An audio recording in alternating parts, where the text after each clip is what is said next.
Boa noite, amados irmãos que vivem alegres pensando no bem. É com grande alegria que a gente participa aqui com vocês de mais um Reflexões. Reflexões tem sido um grande motivo de alegria para nós, porque nos reúne das 22h30 às 23h30 para bater esse papo gostoso, amigo e fraterno.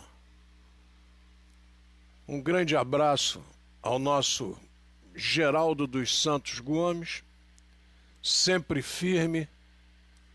Vamos conversar sobre o Geraldo hoje. Vamos bater um papo aí sobre o Geraldo. Geraldo tem sempre estado nas nossas publicações. Em especial, Geraldo, você tem nos ajudado muito com as discussões com relação à ferrovia. Tá? Muito bom que assim seja. Deixa eu chamar o Ronaldo aqui para nós. Pronto, Ronaldo Gomes. E você tem sido um porto seguro de informações. Tá ok, Geraldo? Muito obrigado a você. Luiz Carlos Bittencourt já está aí, Edgar Maciel. Muito obrigado por estarem presentes. Ronaldo, seu boa noite aos nossos ouvintes. Boa noite a todos. Nosso carinho, nossa gratidão por vocês estarem sempre conosco. Muita paz.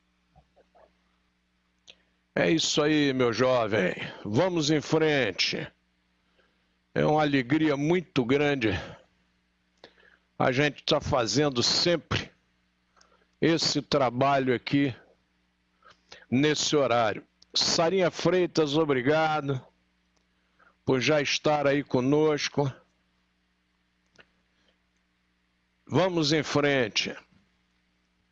Bom, hoje o nosso programa deve ser o Leopoldo Machado 3. O Ronaldo disse que não ia ler nada porque era homenagem ao Leopoldo. No último eu disse, vai ficar muito tempo aí sem falar nada, né, Ronaldo?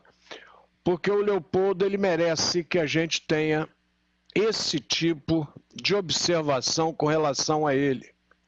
E nós não estamos aqui falando de Leopoldo Machado, não estamos aqui para pregar religião para ninguém, não estamos aqui para convencer ninguém de nada.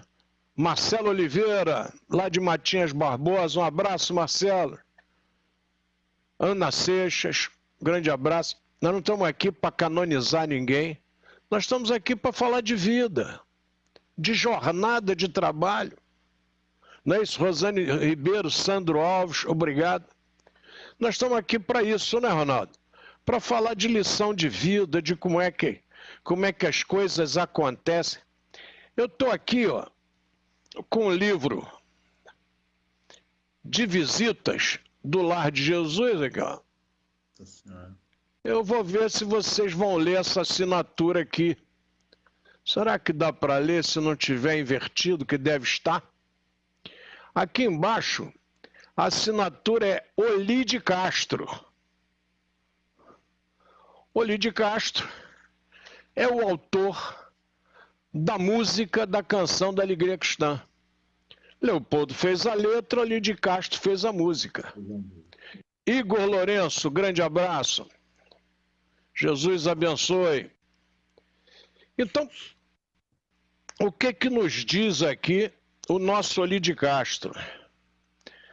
Nesta data, que é 25 de setembro de 1952, nesta data tive a grata e alvissareira satisfação de visitar mais uma vez esta mansão bendita e abençoada, onde vicejam, perdoem, graciosas e alegres muitas florezinhas humanas.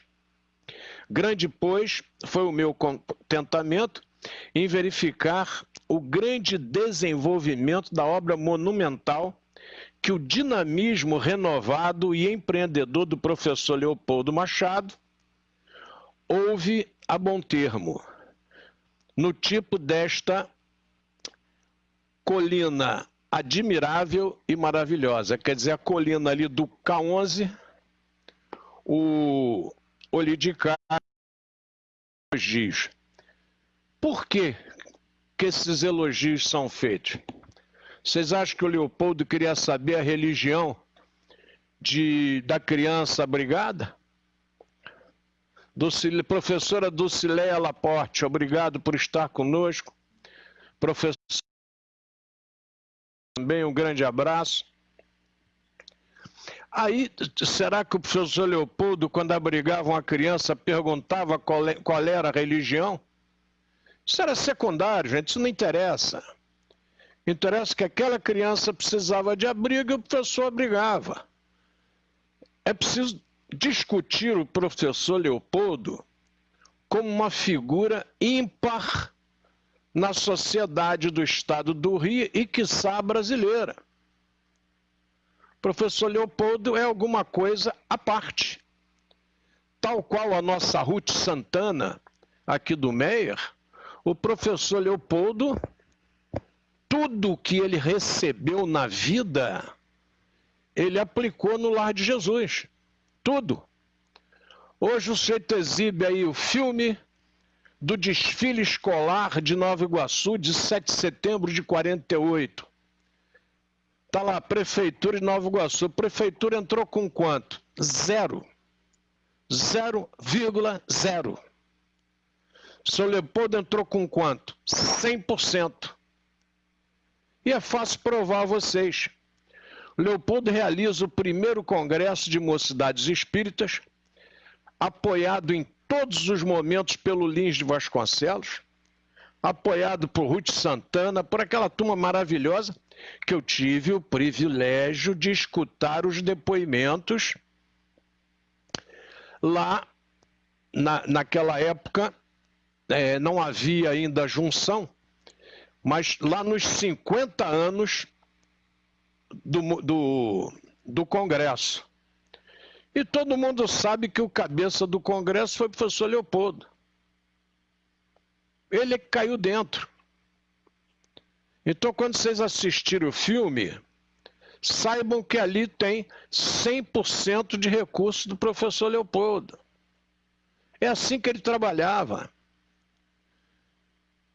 Ele não trabalhava, Ronaldo, me dá aí um dinheirinho, vamos fazer uma vaquinha para resolver. Não. Então todo mundo vem, junta para fazer uma realização e na hora de rachar fica difícil. O encerramento do Congresso é na Federação. O filme está aí na internet. O filme fui eu que paguei. Não, foi o Colégio Leopoldo que pagou para que nós salvássemos esse filme que nós perderíamos. É um filme de 35 milímetros. E eu não tinha máquina de 35 milímetros para projetá-lo e filmá-lo.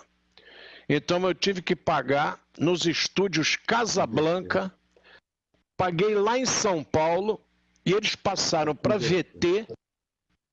Eles passaram para VT, para videotape, e do videotape, então, nós tiramos as cópias em DVD. É trabalhoso, tive que ir a São Paulo, e não pensem vocês que foi coisinha barata, porque não foi. E conseguimos converter outros de 16 milímetros. Achei vídeos de 8 milímetros. Tudo isso eu fui passando, fui guardando no HD. Saibam vocês que tanto a fita cassete quanto o CD, eles são magnetizados. E eles perdem a magnetização. Não se esqueçam disso. Saibam disso com perfeição. Porque, de repente, vocês vão lá e apagou. Ou está cheio de falhas. Então, a tecnologia atual é maravilhosa, mas a manutenção é muito maior do que a antiga. Eu vou mostrar aqui para vocês alguns recortes do professor Leopoldo de revistas lá do final do século XIX e início do século XX, quando são impressas as imagens coloridas. Vocês abrem aqui o recorte, a imagem é perfeita. Você amplia e ela não granula. É um negócio de louco. A foto preto e branco não granula. Hoje, gente, principalmente aquelas fotos coloridas ali dos anos 70, quando a gente começou a usar as maquininhas aí para fazer slide e tudo, meu Deus do céu. Você ampliou um pouquinho, granula tudo. Muito bem. A turma chegando firme aí, muito obrigado. Enite Botelho, obrigado, Enite. Esther Pereira, obrigado, Esther, por estar aí conosco. Renan Traquinas, candidato a vereador lá em Mesquita. Grande abraço, sucesso na sua campanha, Renan. Jesus abençoe. Muito bem. Paulinho, mostrei para você. Oi. Só uma palavra. Porque eu falo muito, eu deixo você falar, eu falo demais. Mas vamos lá. O mais importante que eu observo, não no colégio, mas no espírito que fica da estrutura, de todo o trabalho que o professor Leopoldo deixou, é o aspecto da continuidade. Veja bem, e eu gostaria que você me corrigisse. Por quê? Se eu estiver falando alguma besteira. Ele se vai em 57, não é isso? Em 57. Perfeito. E aí, a continuidade, o espírito educativo, educacional, claro que vem ao longo do tempo se adequando a cada época, isso é óbvio. Mas a própria estrutura hoje, não só física, mas todo o trabalho que todos que vieram após ele e depois você dando a continuidade, isso é que é preciso deixar claro, o espírito do que ele deixou marcado, trabalhar com a diversidade, não importa da religião, não importa o aspecto cultural de ninguém, isso permaneceu na continuidade dos que vieram depois dele. Isso é o que eu percebo também.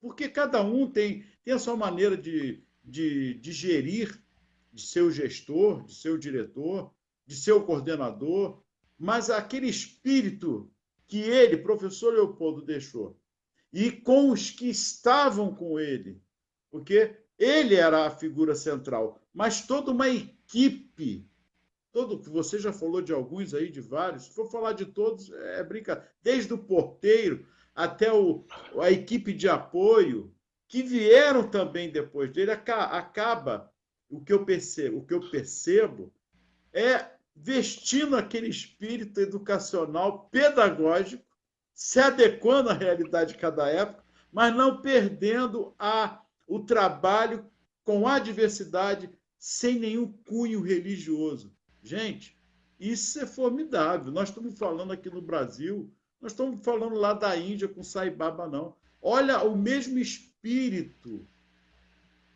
educativo, de respeito ao outro, num trabalho pedagógico, sem nenhum cunho religioso, e ele sendo espírita. Olha que bacana. E tem o lado espírita que ele vai como vulto no meio espírita, porque eu sou espírita, eu conheço a história de Leopoldo, talvez 10%, 5%, mas que vem o Pacto Áureo, e olha a parte da educação, ele fazendo um trabalho belíssimo, sem querer aparecer, sem pomposidades, que não era o perfil dele, não é, porque ele está vivo para nós. É sim o espírito que de quem viesse desse toda a continuidade, pelo menos nesse aspecto de trabalhar a diversidade, respeitando aspecto cultural e aspecto religioso, político também, que ele atravessou várias situações. Mas hoje a estrutura do Colégio Leopoldo fica esse aprendizado em relação ao que o Leopoldo deixou. Isso, para mim, é marcante. Com certeza. Ele proíbe discussão religiosa na escola. Ele tem uma cabeça totalmente diferenciada. E a gente vai contando para vocês as coisas que vão acontecendo. E o seu Leopoldo, lá o Antônio Lacerda é um professor de história que toma conta do acervo da Diocese de Nova Iguaçu. A Diocese de Nova Iguaçu reunia 6 freguesias. As freguesias eram os cartórios. Então, quando vocês ouvirem falar em freguesia de Nossa Senhora da Piedade de Aguaçu, lá de Tinguá, a freguesia você fazia tudo lá. Eu quero comprar terras, compra lá na freguesia, registra na freguesia. Eu quero comprar um escravo, comprava lá na freguesia. Eu quero casar, morreu alguém, nasceu alguém. Era o cartório, porque no tempo do Império, o Brasil possuía religião oficial. Vocês vão observar que acima de todas as coroas, até Dom Pedro II, vocês vão ver uma cruz. Significa que o Brasil é católico. Quando vocês veem aquelas naus chegando no Brasil, aquelas pinturas, quando vocês olham lá para o Clube de Regatas Vasco da Gama, e lá está a Cruz de Malta, aquela cruz é a que os cavaleiros templários utilizavam no peito, eram cristãos, e que lutavam pela recuperação das terras chamadas Terras Santas. Há toda uma história que tem que ser respeitada, e alguém tem que contar. A gente não pode ficar deturpando, o segmento tal puxa a brasa para a sardinha dele, o outro... Não, a gente tem que contar a história por contar, não tem nada que omitir ou emitir detalhes que não existem e omitir detalhes que existem. Não, nós temos que cumprir a jornada, porque eu estou com 71 anos, não sei quanto tempo o Criador me dará ainda, não é? E eu tenho que passar o conhecimento que eu amealhei com informações do Leopoldo, do Nilton, da Leopoldina e de N outros amigos. O Lar de Jesus teve um departamento cinematográfico criado pelo seu Leopoldo. Então, algumas reuniões espíritas lá no Lar de Jesus, ele filmou. São filmes mudos. Mas eu vou mostrar para vocês quem se deslocava do Brasil para ir lá no Lar de Jesus. Então você fazia lá no Lar de Jesus, e ele adorava, né?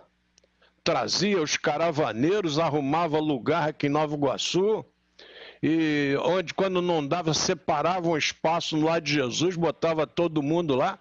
Era característica do seu Leopoldo, gente. Tá? Brigão. Outro dia eu vi aí um depoimento na internet dizendo, quando diz que o Leopoldo era polemista, Não era polêmica de discussão, não. É discutir só um tema brandamente. Meu irmão, você não sabe de nada, você não conhecia o baixinho. O baixinho era tinhoso, rapaz. Na velhice, ele dizia muito isso, e nós temos isso escrito. Hoje, eu me arrependo das brigas que eu arrumei com polêmicas. Gente, ele abraçou as suas ideias, ele abraçou de corpo e alma.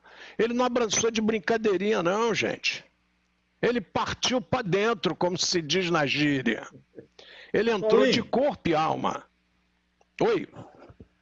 Paulinho, olha só, eu queria que seria um depoimento seu. Me veio agora. Se você quiser responder, porque a reflexão é para isso mesmo. Mas nesse longo tempo, você, o que mais te marcou, todos os detalhes marcam, mas durante a sua pesquisa, em ver todos os acervos, não só como sobrinho, e esse acervo todo aí, mas algo que emocionalmente te marcou ao ver ou ao ler. Eu tenho quase certeza que algo te marcou, se você quiser revelar, não sei, mas na história do Leopoldo. Veja só, eu não teria fato que marcou.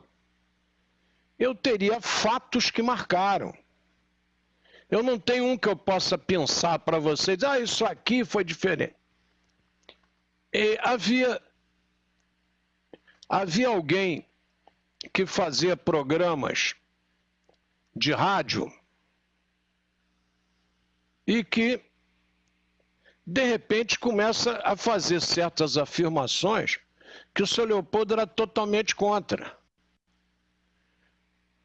Aí você diz assim, que essa noite, quando eu estava conversando com Jesus, ele me disse isso assim, e eu ponderei isso assado, e ele me respondeu assim, assim. Naquela época nós tínhamos o telefone de magneto, que a maioria que está me escutando aí não deve ter pegado. O que era o telefone de... Era uma caixinha com 2 pilhas, e já era um Rayovac. Eu tenho inclusive aqui no nosso memorial, já era um Rayovac.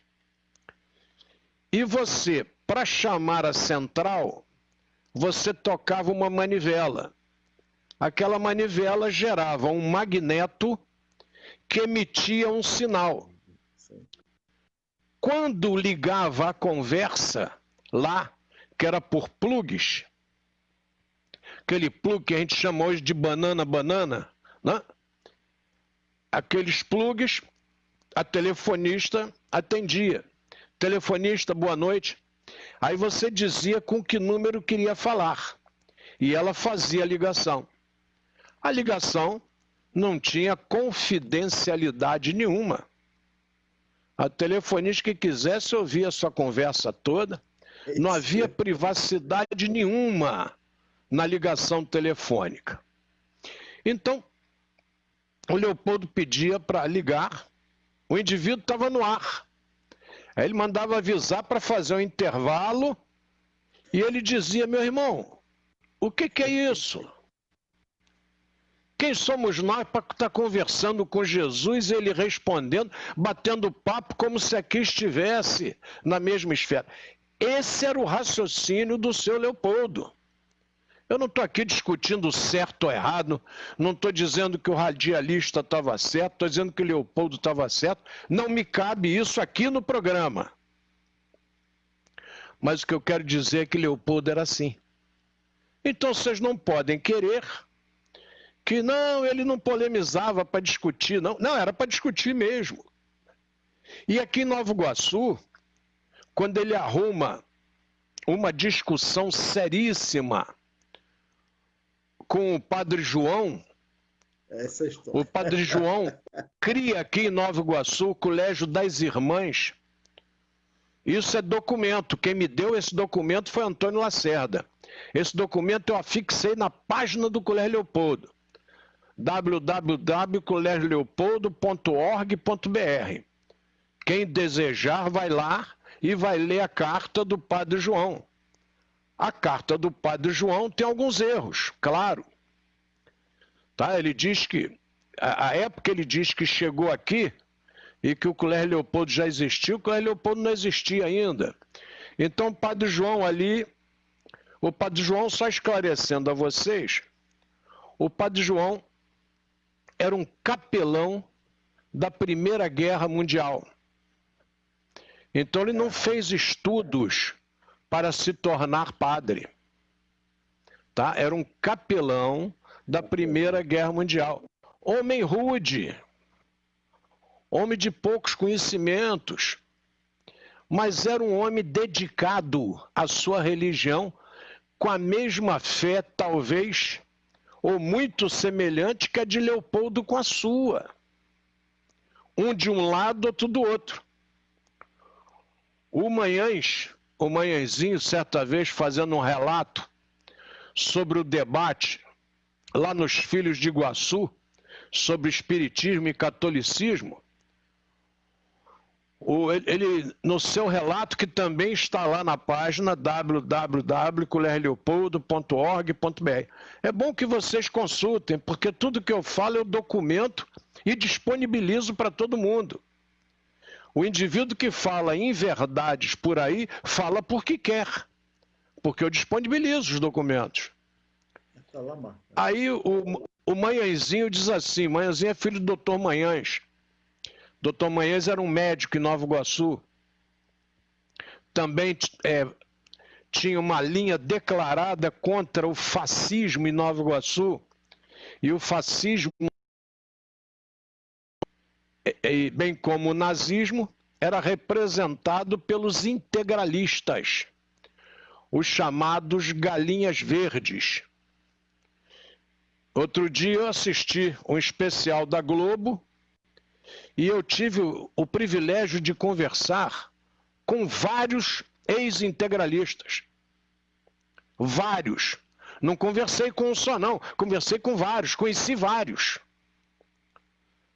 Tá? Posso até dar o nome de alguns. O Mário Escapim, o Alcindo Rafael, advogado, o Brandão Alfaiate. E o Brandão foi mais próximo, porque o Brandão é pai do meu concunhado. Então eu conversava muito com o seu Brandão. E o seu Brandão me contava as histórias. Então ele dizia que o Getúlio Vargas, olha como é que conversar sobre o Leopoldo é um leque. Ele me dizia o seguinte, que o Getúlio Vargas, quando o Plínio Salgado disse que levantava 100 mil homens e armas e que tinha cerca de 1 milhão de adeptos, o Getúlio, como bom político, como bom jogador de pôquer, pagou para ver. E disse ao Plínio o seguinte, faça o Congresso, reúna os integralistas na Central do Brasil e o governo dará os trens. Olha como é que Getúlio jogou pesado. E o governo dará os trens, porque a Central... Hoje é que começou esse negócio de Copacabana ser centro de movimentação política. Eu, como historiador, fico até chocado quando eu vejo isso. Copacabana não é centro de manifestação política. Centro de manifestação política é o centro do Rio de Janeiro. É a Avenida Rio Branco, é a Candelária, é o Congresso Nacional. Aqui no Rio de Janeiro, o Congresso Nacional não, é a Câmara dos Deputados. Hoje a Assembleia Legislativa, é o Senado Federal, hoje demolido, que era ali na Cinelândia, né? Então vejam só, a movimentação é no centro. Não existe essa de você fazer movimentação política em Ipanema. Você pode fazer até uma manifestação de Ipanema, mas não uma manifestação política do Estado. Quer dizer, a turma de hoje se perdeu um pouco, mas vamos em frente. Não tem problema, cada um faz o que quer. Aí o indivíduo comentava o seguinte, o Plínio Salgado isso porque o professor bateu de frente com Plínio Salgado. Aluno aqui que não cantava a segunda parte do hino nacional era suspenso. Ai do aluno que durante o hino nacional aqui fizesse o Anauê, que é a saudação semelhante ao Heil Hitler, tá? Que é com a mão desse jeito, o Anauê era desse jeito, mais acima. Ai do aluno que fizesse isso durante o hino nacional. Seu Leopoldo entrava de sola. Tá? Olha como é que a discussão é interessante. Nós estamos falando de 1937. Isso aí. Nós já havíamos 7 anos só de Colégio Leopoldo. Nós já havíamos tido uma intentona comunista em 35. Isso. Então vocês não pensem que o nosso Brasilzinho entre aspas, tá? Sempre foi lindo, maravilhoso e calmo. Pelo contrário, aqui o pau sempre quebrou, como quebra até hoje. Hoje de manhã nós vimos os problemas no Rio de Janeiro, de fechamento de comunidades, etc. O pau quebra até hoje. Mas tem pessoas que vivem numa cápsula especial que parece que não enxergam o que está acontecendo em volta. Em especial com quem? Com os mais humildes. Perfeito. E nós temos Mago Iari de Araújo, irmão de Ivo de Araújo. Um grande abraço, Iari. Jesus o abençoe. Outro também que sempre militou na educação. Ele já falou 2 vezes para mim, eu não repeti, que o professor Newton criou a BIP, a Biblioteca Iguaçuana do Povo, também com dinheiro do bolso. Ele alugou uma sala do Manhães e fez lá a BIP. Era para a Arcádia tocar, depois a Arcádia não tocou, tá? E o Iari trabalhou com ele lá, que o Iari era firme nesse tipo de trabalho. O Iari aqui também trabalhou com a Marilena Medeiros, que também foi outra que trabalhou pela cultura muito. Marilena, ó, tô dando um pulinho aí em Sacra Família do Tinguá para entrevistar você. Eu quero teu depoimento sobre o Ney Alberto. Você trabalhou muito junto com ele. E o Ney também cuidou da Biblioteca Iguaçuana do Povo. Mas vamos voltar, porque o tempo já está indo embora, meu Deus. Isso aqui parece que não tem piedade. Aí você veja só, o Plínio Salgado, o que ele dizia nas rádios? Se eu avançar, sigam-me. Se eu recuar, matem-me. Vou repetir. Olha como é que a brincadeira não era brincadeira, o negócio era sério. Se eu avançar, sigam-me. Se eu recuar... Quer dizer, nós não estamos... Entrou a ligação aqui, já cortou o som, mas já voltou. Olhem só, nós não estamos falando de discussãozinha política, não. Nós estamos falando de coisa pesada. Se eu recuar, matem-me. E quando ele falava de vitória, a afirmação de Plínio Salgado era, nas rádios, nós temos gravações, não precisa ir muito longe. Hoje nós já estamos na história onde você tem o som, você tem o escrito. Hoje você não pode escrever um livro sem essas pesquisas. E nós temos pessoas que conviveram nessa época. Tem gente aí com 95 anos. Ué, é só consultar. Lúcida. Tem gente lúcida aí com 95 anos, com 100 anos. Eu estou falando de 37, não precisa nem ter 100 anos. Só para a gente cair na real. Como falava o Francisco Milani, cai na real, não viaja na maionese, né? Isso eram as brincadeiras do Francisco Milani, que Jesus o tenha. E o Plínio, com essas assertivas, ele diz que levanta 100 mil homens e armas no Brasil. E Getúlio fica preocupado. Aqui em Nova Iguaçu, isso é histórico, eu não estou aqui para contar historinha para ninguém, não. Estou aqui para contar história, com H maiúsculo. Aqui em Nova Iguaçu foi feita uma sala dos punhais. Eu acho que nem o Ronaldo sabe disso, vai saber hoje. Aqui em Nova Iguaçu foi feita uma sala dos punhais. Aqueles que deveriam morrer caso o movimento fosse vitorioso. E o número 1 dessa relação era o doutor Manhães, o Manhães velho, da Casa de Saúde, doutor Manhães, que era aqui no centro da cidade, depois foi lá para Posse. E que hoje é o Mariana Bulhões. E o número 2 era o professor Leopoldo. Quer dizer, não era por religião, era por patriotismo.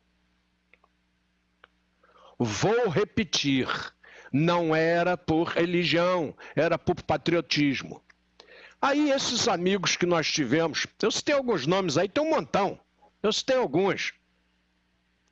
Eles diziam o seguinte, que quando houve um descarrilamento de trem aqui em Mesquita, Geraldo, você aí, estou chamando o Geraldo aí a correr atrás desse descarrilamento, Geraldo. 37, 38, por aí aqui em Mesquita. Afirmava-se na época que o trem foi sabotado para que descarrilasse e os trens não chegassem à Central do Brasil. Quer dizer, o trem que vinha aqui de cima, isso é o que diziam à época. Eu não posso afirmar porque não tenho documento histórico para afirmar. Foi proposital. Mas posso dizer a vocês que o descarrilamento aconteceu e que, obviamente, esvaziou o comício do Plínio na Central. Com certeza. Tá? E o Getúlio Vargas, a polícia de Getúlio, que era uma polícia chamada de polícia especial, era a polícia do gorro vermelho, era uma polícia altamente de impacto, de colisão. Chegava, sai de baixo. Uma polícia tida como violentíssima. Dizem que a única tristeza dessa polícia especial era o nosso negão lá da Lapa, como é que é o nome dele? O filme que o... Daqui a pouco eu me lembro. Gregório? Que termina... Hein? Não, Gregório é da polícia do Getúlio. Não, Gregório era da polícia do Getúlio. Era... Não, era da Lapa, era o cara que encarava a polícia especial, que ficou preso na Ilha Grande, que o Lázaro Ramos, inclusive, representou no cinema. Sim, sim. Meu pai falava sobre isso. Daqui a pouco eu me lembro. Diz que o único terror da polícia especial era encarar o rapaz. Diz que ele brigava muito e chamava. Ainda botava a mãozinha chamando o pessoal para vir. Daqui a pouco a gente lembra. Ou alguém aí vai lembrar para gente. Muito bem. Michel de Almeida está assistindo. Obrigado, Michel. Geraldo, Madame Satã. Tá lá, ó. Geraldo já mandou aqui. Isso aí. Obrigado, Geraldo. Nosso departamento de consultas afiadíssimo. Geraldo Filho, Madame Satã, tá aí. Mandou. Meu pai comentava muito sobre isso. Né?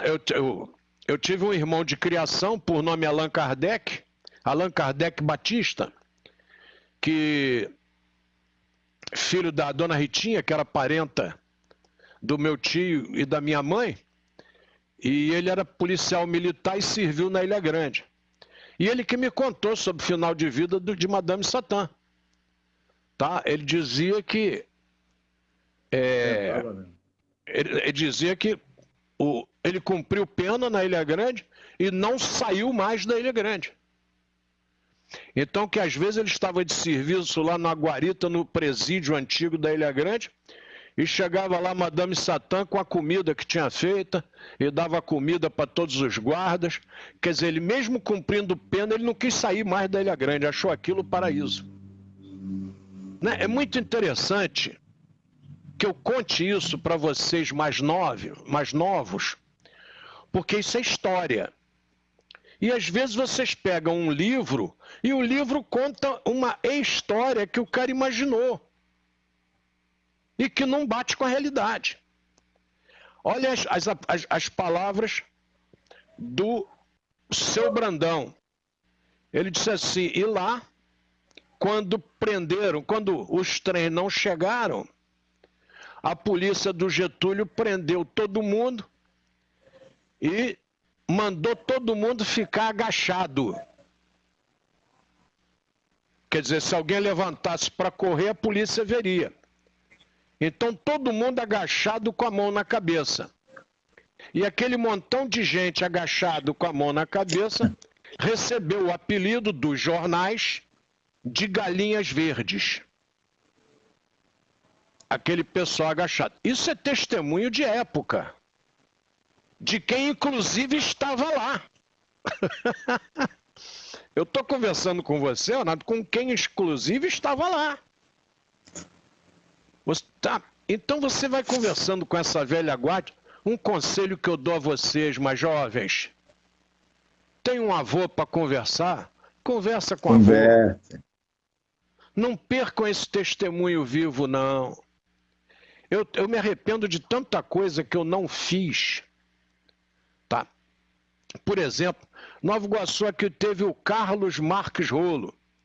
O Carlos Marques Rolo é o único cara que teve uma rua em Nova Iguaçu em vida.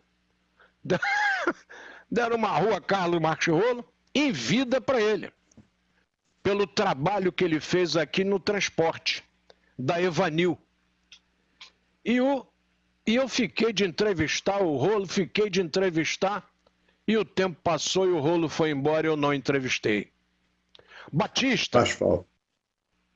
O Carlos Ferreira Batista Filho, que hoje nós temos uma loja maçônica que funcionava aqui em Nova Iguaçu, hoje funciona em Nilópolis, com o nome dele. O Batista era uma figuraça, era alfaiate. Quantas histórias ele me contou do Padre João? Ele dizia assim, olha, Paulinho, eu tive o privilégio de ser maçom junto com ele. Ele dizia, Padre João era uma figura, Paulinho. Se alguém juntava aí o pessoal de Nova Iguaçu com recurso, dava uma botina para ele e já avisava para quem ia entregar a botina. Dá 9 e pega a velha. Porque se não pegar a velha, ele vende a nova, bota na obra da igreja e fica com a velha. O pessoal pagava batina lá pro Batista. Batista, faz uma batina. A batina do Padre João tá tão feia, tá tão poída, faz uma batina para ele. Mas, ó, não esquece não, hein? Dá a batina nova e pega a velha. Porque se não pegar a velha, ele vende a batina nova para outro padre e continua com a velha. Padre João, isso aí eu vou ter a oportunidade de fazer aqui um programa, mas eu tenho que falar de Leopoldo e Padre João, tem que falar junto. São desbravadores da região no campo das ideias. Padre João parava trem, Ronaldo. Ele às vezes ia dar uma extrema-unção em qualquer lugar, aí por exemplo, entre Nova Iguaçu e a estação de Morro Agudo, ele não andava não, ele entrava ali no meio e parava o trem. A Maria Fumaça ficava no meio do trilho, ó. A Maria Fumaça tinha que parar para ele. Olha a cabeça de dedicação de um homem desse à sua fé. Exemplos que estão difíceis hoje e que eu faço questão de relembrar. O nosso papo aqui é principalmente de história. Nosso papo aqui não é de professar nenhuma religião. Nós citamos a religião porque ela está dentro da conversa, mas não é a finalidade nem do Ronaldo nem minha. Nossa finalidade é narrar o fato. Esse era o Padre João, que era interessante, como dizia o Manhãzinho no seu artigo, que o Leopoldo falava no Fé e Esperança às quintas-feiras, na sua preleção, normalmente era rebatido na igreja de Santo Antônio de Jacutinga, no sermão de domingo, da missa de domingo. Então alguém chegava e, padre, ó, Leopoldo falou isso, falou aquilo, falou não sei o que, falou não sei o que lá. Aí o padre João rebatia. Não é? O padre João, aquele padre tradicional, Ronaldo. Aí, de uma mulher que fosse à missa de calça comprida, rapaz. O negócio era sério com o padre João. O templo, para ele, era sagrado. Fez uma obra na igreja de Nova Iguaçu, descaracterizou a igreja. A população ficou por conta com ele. Mas era um homem trabalhador, digno, íntegro. E isso, meu irmão, a turma tem que respeitar. Não é fácil. Integridade e seriedade, meu irmão, tem que respeitar. Personalidade forte, marcante. Isso aí. Então, essa é a história da região. Eu não estou falando só de Nova Iguaçu, estou falando da região, gente. Como é que há o desenvolvimento literário, como é o desenvolvimento escolar. Exatamente. Boa noite, Jorge Alexandre da Silva de Pedrosa. Boa noite, Gerson. Um grande abraço para vocês. Jesus abençoe. Renata Lima, obrigado. Sarinha Freitas. Sarinha Freitas dizendo aí, ó, o Geraldo lembrou. O Geraldo é um assessor de primeira. Obrigado, Geraldo. Lembrando que é uma área, nós estamos falando aqui de uma área em Nova Iguaçu totalmente rural. Não é urbana ainda não, ainda é rural. Não. Já era urbana? Nós temos o perímetro urbano, mas muito pequeno. Para você ter ideia, o Leopoldo saía lá do antigo Colégio Leopoldo, que é ali onde era o mercado intercontinental hoje, lá depois da catedral, e vinha de pijama conversar na praça, comprar o jornal e vir na praça de pijama. Isso era um hábito antigo. Os nossos pais tinham esse hábito de ir de pijama comprar o jornal e fazer aquele bate-papo ali na praça. Aí tinha o Silvino Azeredo, do Correio da Lavoura, não de pijama, que o Silvino era chato pra chuchu. Silvino não de pijama. Mas tinha o Silvino de Azeredo, que já conversava com o seu Leopoldo. Tinha o seu Orlando, da farmácia, que é o avô do Pedrinho, meu cunhado, e mandou uma série de fotos da farmácia do seu Orlando, que também merece uma conversa histórica aqui no nosso horário. E essa turma batia papo ali na Praça Ministro Seabra, à época, hoje Praça da Liberdade, de pijama. Porque você vê como é que os hábitos, eles são diferentes. Sim. E é preciso que a gente registre, para você mais novo que está escutando, saber como eram as coisas. Para não ficar afirmando aí um monte de novidades que a gente fica até meio preocupado quando eu vejo certas entrevistas e as pessoas afirmam, sem nenhuma responsabilidade. Afirma porque imaginaram que fosse assim. Então, havia o seu chácaras, hein? Havia as chácaras, né? Não era só fazenda, mas as chácaras dividido em sítios, né? Chácaras. Os terrenos, até hoje você pode observar isso. Os terrenos que pegam do centro de Nova Iguaçu e vão embora, passando pela Dutra e tudo, são terrenos enormes. Perfeito. Tá? São terrenos que têm 12 metros de frente por 60 de fundos. Enorme. Então você tem uma rua, quando você vai pegar outra rua, rapaz, você anda para chuchu para chegar na outra rua. Aí você fica imaginando a metragem daquele quintal. Perfeito. Tudo isso é importante que a gente observe. Hoje, as casas vendidas aí, você bota o carro e se vai entrar com compra, não cabe. Algumas têm 4 metros só na frente, né? E um quintalzinho lá horroroso. Então, essas observações vocês têm que fazer. Bom, vejam só, não vai dar mesmo? Meu Deus, já acabou o tempo. Isso aqui é um trabalho à mão de Marília Barbosa lá. LM, Leopoldo Machado. A Marília Barbosa fazia essas capas, pintava as capas para poder colocar os artigos do marido aqui dentro. Isso é história, tá, gente? Aqui dentro, Ronaldo, olha as fotos coloridas que eram guardadas. Olha que espetáculo. O colorido está vivo até hoje. Vivinho. Tá? Importante que a gente mostre. O colorido vivo, impecável até hoje. E o mais importante, ela guardava, inclusive, as publicações do marido. Então, eu tenho aqui uma publicação, que é o Martírio Secreto do seu Leopoldo. Tá? É uma crônica. O seu orgulho é superior às minhas forças. E vai ele com o artigo oportunamente nós leremos.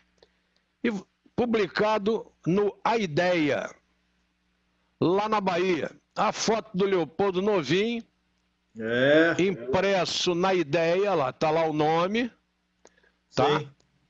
E aqui todo o artigo, e lá embaixo a assinatura Leopoldo Machado. Isso é documento. Nós não podemos falar sem que apresentemos comprovações. Muito acervo. Eu vou me comprometer com vocês a amanhã trazer para vocês aqui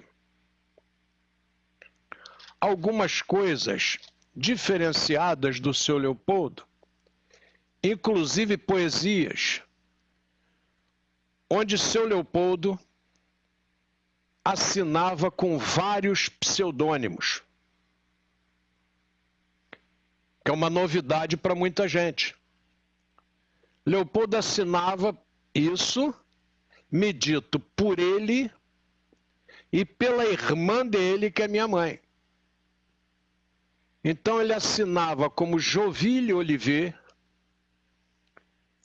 ele assinava como Leontina Maria, LM, quando ele queria fazer um poema que envolvesse uma mulher, ele assinava como Leontina Maria. Quando ele queria fazer uma brincadeira, era jocoso, ele assinava como Lima de Madureira. É o Lima de Madureira. Quando ele queria assinar algumas poesias mais tradicionais, alguns sonetos mais tradicionais, ele assinava ou como Pio d'Alva, Dalva com D apóstrofe Alva, ou Pio d'Alvarez com apóstrofe. Então Leopoldo usou durante muito tempo esses 5 pseudônimos. E esses 5 pseudônimos visitavam, inclusive, revistas de peso como o Malho, principalmente o Malho lá de Salvador. Mas eu vou parar por aqui, que o nosso tempo esgotou, e amanhã nós vamos retornar com esse assunto, porque vocês vão ver o padrão das pessoas que também escreviam nas revistas. Interessante. Perfeito. Padrão de escritores, por exemplo, como Coelho Neto, como Bram Horta. Então vocês vão ver que o time que o Leopoldo circulava era um time de literatura da época. Estou falando de história. História da literatura, história da política, história da religião, história da ditadura Vargas, história da arte. Nós aqui estamos fazendo um programa para todos e é importantíssimo que as pessoas tenham conhecimento. Hoje eu não sei se alguém teria condições de passar esse conhecimento para vocês desse período do Leopoldo além de mim. Não estou aqui falando por ser metido a besta, nada disso não. Eu estou falando porque eu fui o único que fiz questão de guardar. Então eu fiz questão de guardar. Eu não sei o borogodó que esse cidadão tem, que eu abri mão de tudo na minha vida para impedir que o trabalho dele parasse. E outras pessoas seguraram na cabeça do trabalho dele. Nós temos um amigo aqui do primeiro Congresso de Mocidades Espíritas do Brasil, que é o Atlas de Castro. Quem tiver dúvida é só ver o filme. O Atlas viveu todo esse momento do Leopoldo. Quando o Leopoldo morre, ele entra em desespero, começa a tentar trabalhar pelo lar, há uma equipe lá que não permite e tal. Depois, quando o Atlas assume o Lar de Jesus, o Atlas infarta, porque ele bota o seu dinheiro todo no lar. Ele era bem aposentado pela Marinha, falava muito quando ele recebeu o seu cheque ouro. Não, isso aí eu pago com meu cheque ouro. Gostava muito de usar a expressão do cheque ouro. E o Atlas de Castro infarta por débitos que ele contrai para sustentar o Lar de Jesus. Eu não posso contar aqui história sem falar desses valorosos lutadores por uma ideia, por um ideal. Com certeza. Tá? Nós temos que manter esses ideais vivos. Eu me lembro um período que o governo disse que nós, presidentes de associações, iríamos responder com o nosso patrimônio em caso de gestão indevida. Ronaldo, o que eu recebi de pedido de demissão, rapaz? Ah, não, é que eu estou muito doente, eu queria sair da diretoria, eu queria sair do Conselho Fiscal, eu queria sair do Conselho Deliberativo. Rapaz, e depois você vai se aprofundando, vai vendo que quem retirou foram os filhos. Complicado, Ronaldo. Mas isso nós vamos conversar amanhã, tá? Hoje, nosso horário acabou. Acho que foi útil nossa conversa para Chuchu. Muito. Para mim, esse papo é altamente útil, tá? Ronaldo aprendeu muita coisa que não sabia. Quando ele fizer as preleções dele, ele recebeu um bocado de subsídio para suas preleções, tá? E nós vamos continuar aqui dando subsídio, documentado sempre. Ronaldo, suas observações, Excelência. Sempre oportuno. É Samitiba. Para quem não conhece, pesquise quem é Samitiba. Criar uma criança é fácil. Basta satisfazer-lhe as vontades. Educar é trabalhoso. Vou repetir. Criar uma criança é fácil. Basta satisfazer-lhe as vontades. Educar é trabalhoso. E a outra frase é de Augusto Cury.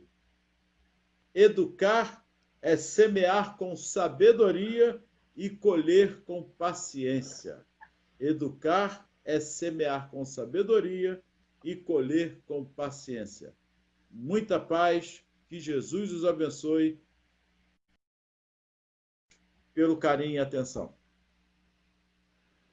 Nesse período de pandemia, eu queria inserir aí para vocês o Dr. Vitroc.